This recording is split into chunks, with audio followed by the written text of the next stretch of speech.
The Steam train has no brakes, motherfucker. Actually, the last few games have all been from Steam pretty much, so... Yeah, that's why I said the Steam train. We played like 4 Steam games in a row. Yes, we finally caught up with like almost everything from the last few weeks. Yeah. So you want to start that off and see? I think my favorite game by far is Oh Sir. Oh Sir? Yeah, that was the first game we tried. What's it like? It's basically Monty Python, the simulation. Yes, because I think they took quotes from Monty Python and came up with... Oh yeah, I don't know definitely. where they got the other stuff, it's the X-Parrot sketch, and also you also see like smell the elderberries, and basically the thing is you and a friend compete to basically ridicule each other and just knock. You're on a timer too. Insult. So you will have to pick out phrases like your mother and then. Is it hamster or your father smelled of elderberry? It's kind of like, I don't know if you ever played Secret Monkey Island, but there's a part in the game. Insult fighting. Yes, exactly. That was like a huge part of, I think it was the first and second game. It's been a long time. Yeah. So that's why this game appealed to me. I'm like, well, more people need to know about this game. And like, it's nice that it's free too. It was done as a jam project. So. Nice. Yeah. I've been meaning to get that game. Knowing that it's free actually makes me want to get it more. Yeah. Well, I mean, that's the thing. I mean, I really like Steam and how there's so many types of games. And even if they are like copies, like we were talking earlier about Earthbound and like other games that look like... Or try to get that same feel of it. Yeah.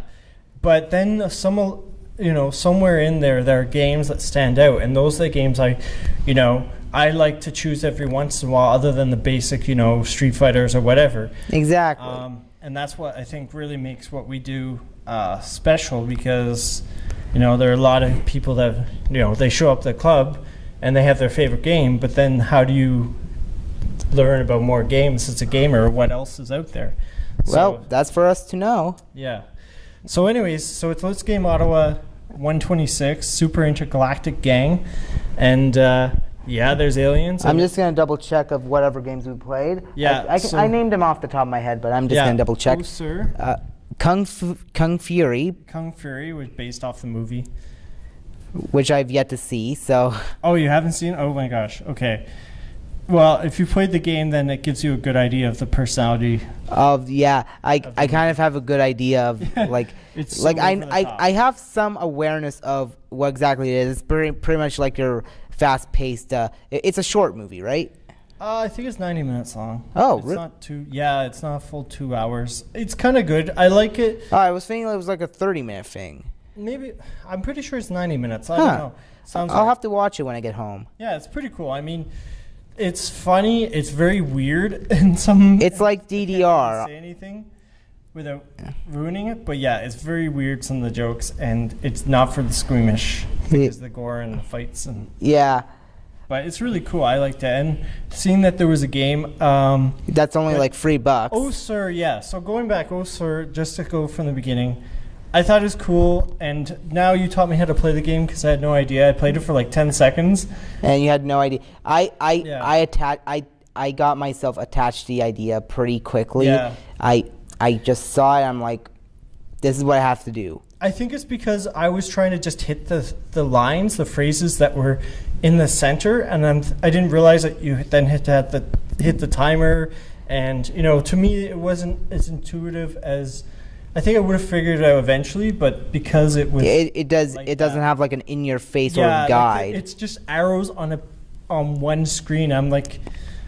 Yeah. Yeah, I can definitely see where you could have problems with that. Yeah. Kung Fury, however, was pretty straightforward. I've never seen a beat 'em up like that where you have to left and right, and you're not actually like moving your character. You move your character by punching, essentially. Moving. Yeah. So like. Move your character while punching. Yeah. Which I've never seen a beat 'em up, so I thought that was kind of interesting. And it feels like DDR in a sense, because the way the people go in, it's like you have to punch left, punch right, punch. Yeah. And then there are people who you have to either punch twice or rapidly alternate left and right. It's a bit different. I mean, a lot of people, I read the comments, a lot of people are like, oh, this game sucks because it's not exactly like every other game. But it's interesting, but yeah, it's just... I think it would have been a more fun game, a game that you would play longer if it wasn't combo based like it was. Yeah, or like it's a cool idea, but it should have been like that should have been a mode rather than. Yeah, I think at least. And the third game, Super Crate Box. No, that's the fourth game. The third game was the game you named this episode after. Yes, that's this week's. It kind of got all out of order. Yeah. We tried to play them in order. So Super Crate Box, I thought that was a really fun, cool game. I liked it. Yeah, I thought it was neat. It's addictive, but I think it's because I played all those other games, but it's like my wrist still smokes from the fight. You've been here a few hours. Beating people and punching their heads off in Kung Fury. And Shoryuken, and then insulting a guy over his dead parrot. Yeah. I thought that game was the coolest, and the fact it was free, I think it was more of a multiplayer game, like, and the character moves pretty fast, so I found that kind of hard as something that, Super used to be twitchy, and now, like, as you get older, you can't play games that are, like... It's Twitch-based. Yeah, exactly. Yeah. And, yeah. It was really it was actually kind of you said how Kung Fury was frustrating. I kind of actually found Super Crate Box to be a little, because I mistook Z and X like multiple times. Like I would jump when I pressed the fire button, and then I would fire when I hit the jump button. And For me, it was the speed of how he jumps. It seemed like looser, like Nintendo loose, even looser than that. Yeah. And looser than Nintendo. Yeah. Anyways, that just loose. Doesn't Well, sound Nintendo like Nintendo has been pretty loose recently. Animal Crossing, Mario Tennis quality control. Oh yeah.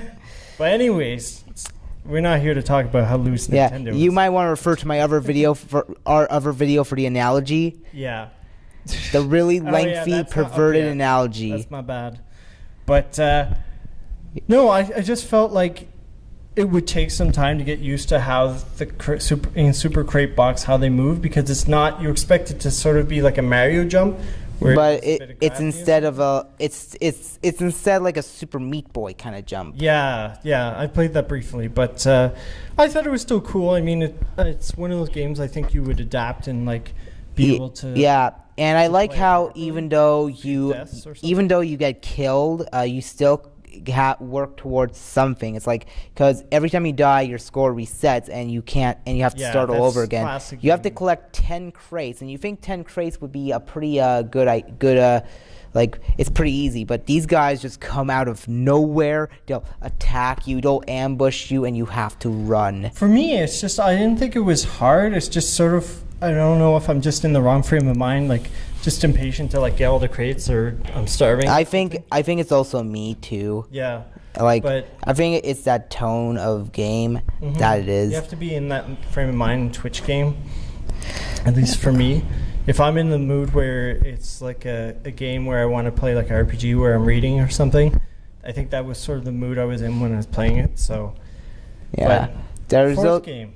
You want to add something else? No. We were going to talk about the fourth game. Yeah, so game. Yeah, it's a good shoot 'em up. You say it's shit. That's what it sounded like. Yeah, it's a good shoot 'em up. I think it was like $3-5 when I bought it on sale, like half price. I couldn't see it selling for $10 because it's got a charm. I mean, it's got a charm, really yeah, but basic, like kid picks. I'm dating myself saying this. Kid picks graphics. With, You're not. Explodes. The balls explode and like. Yeah. No. But it's cool. I mean. I think no, because I also remember Kid Picks. So. Yeah. Yes, and that hasn't existed for a while. I think a decade or two. But anyways, I thought it was cool. I mean, it's a fun game. It's not supposed to be like. Super deep like Skyrim, like not all of these games are supposed to be deep Skyrim, and that's part of the charm of the game. Like, that's the charm of the game. Like like these indie games are basically short. They know that they are not the AAA titles, but they still win our hearts anyways. They have a Jedi lightsaber as a weapon. Yeah. Cool. And they have like multiple character skins. I went as a Gundam. Like Rambo, I think it was called Rumbo, and there's like the first two are John O'Connor and like a Luke Skywalker parody. So obviously like think every kind of sci-fi story and then just. I think it was neat. I mean, it was a little bit faster paced than I remember R-Type in other games. A lot of other shooters, I think it is sort of... Speaking of pacing, there was a feature in there that I actually liked, and mainly because I'm a sucker for these kinds of things, where you can slow down time around you. Yeah. And it's like time restored. Yeah, that was pretty cool. I almost said keek.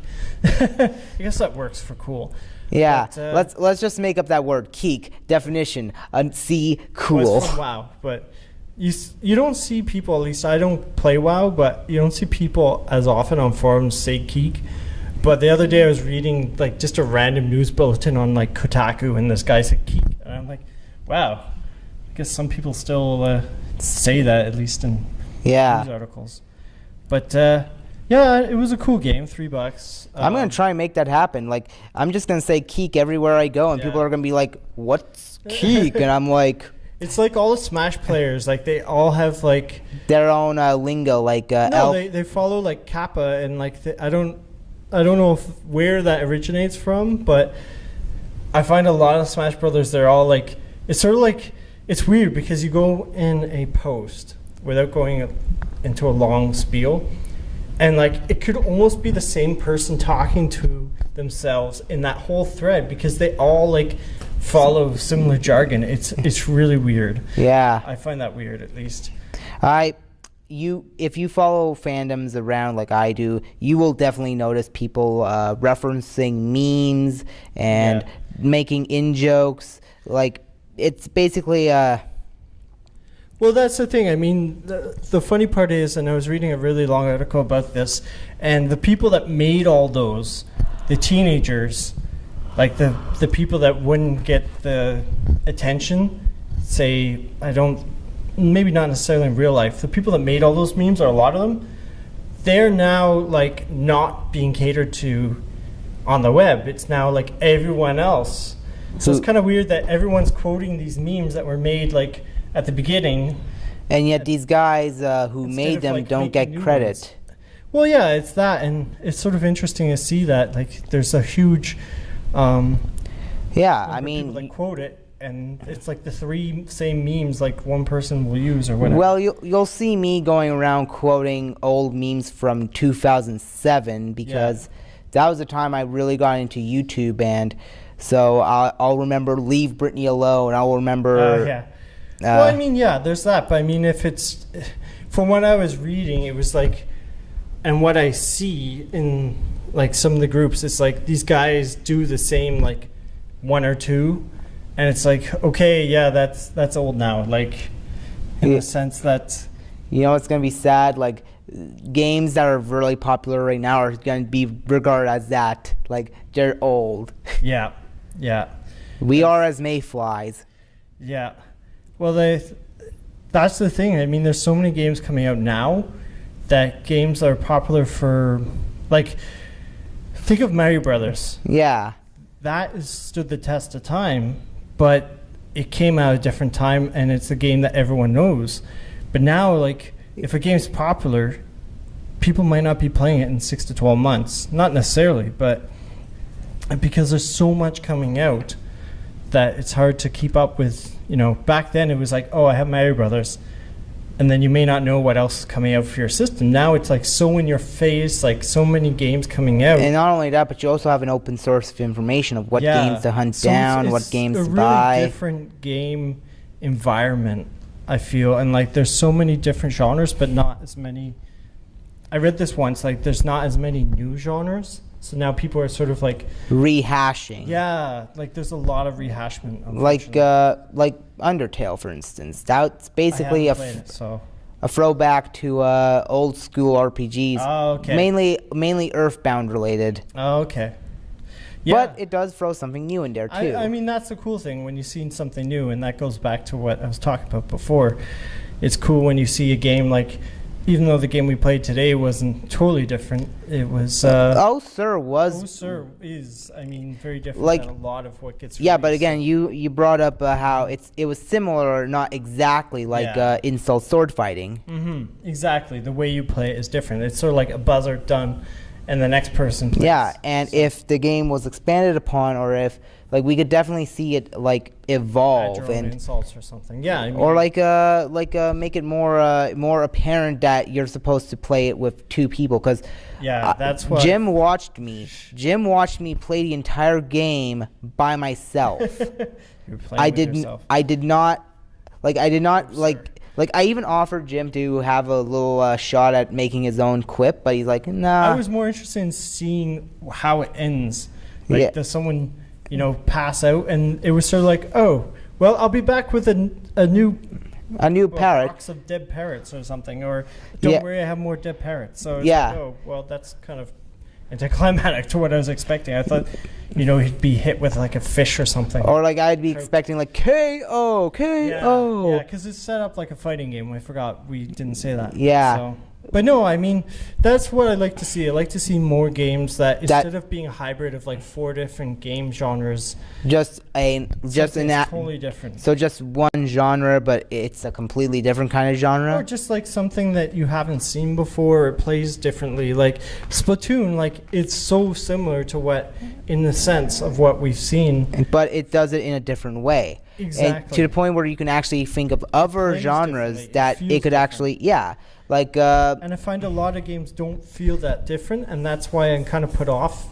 Like let me give you an example. Like Splatoon is basically a third-person shooter, but the way it plays is more like a MOBA, where you have this arena and everyone's battling in the arena. They get killed and they temporarily respawn at a start point, and then they can automatically teleport. And the map is pretty fixed and symmetrical. Well, just the fact that you can go along in the Squid Ink, adds a lot different. And it adds and not to mention the loadouts too. Yeah, exactly. Like there's 73 weapons. They're not adding anymore. So I mean, there's a lot of secondary weapons, so you have to strategize between. Which begs the question of if Splatoon 2 is going to happen. Splatoon! I think, people have been saying that, but I don't know. I don't know what's going to happen with it. I think the rollouts are cool, but I think at the same time they've got to make it so people have a bit more customization. Oh, yeah.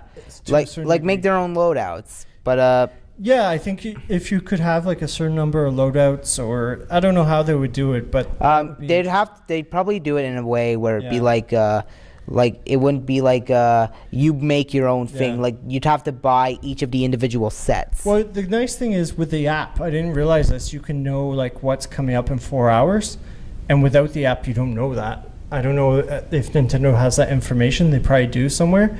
But if you have the app on your phone, it's like, oh, well, these levels are playing, so I don't want to play.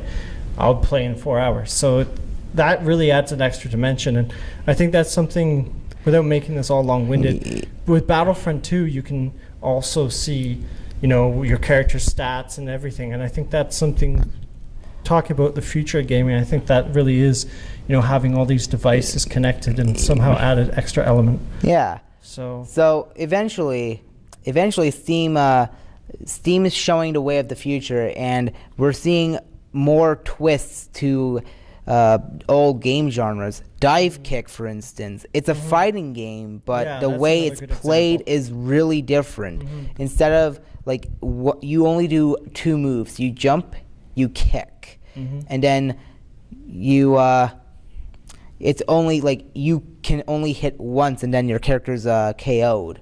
Yeah. So maybe we should wrap this up. It's been kind of long. We've had our own rants. So I think the bottom line is Steam is pretty awesome when it comes to independent games, and I think we need to see more independent games. I think, but not like, oh, it's a roguelike, but it's a first-person shooter, but it's also this and it's also that. Just give us a simplistic game genre, but tweak it a little bit. Yeah, and I think that's. If you look at games, and from what I've read about how the development of some games like Metal Gear Solid for PlayStation 1, because they were limited by the hardware, and again, Nintendo games as well, the limitations of the hardware actually helped them make the game better.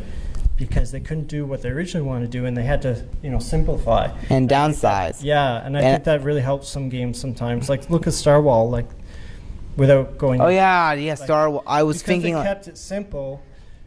They could have added like all these features and made the game horrible. Yeah, I think I think that's the problem.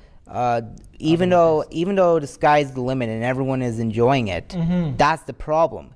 The sky's the limit. Now it's like you've got to have a really good design for your game, otherwise. When really we can just settle for simple. Like we've just. But it's harder to make something. Can I just bring up the point that my favorite game for the evening is a game where you just pick out insults. That's basically, we played games that are more complex tonight than ever before. I played a game where you're a sailor sailing across a Victorian Gothic sea, and it's a roguelike too.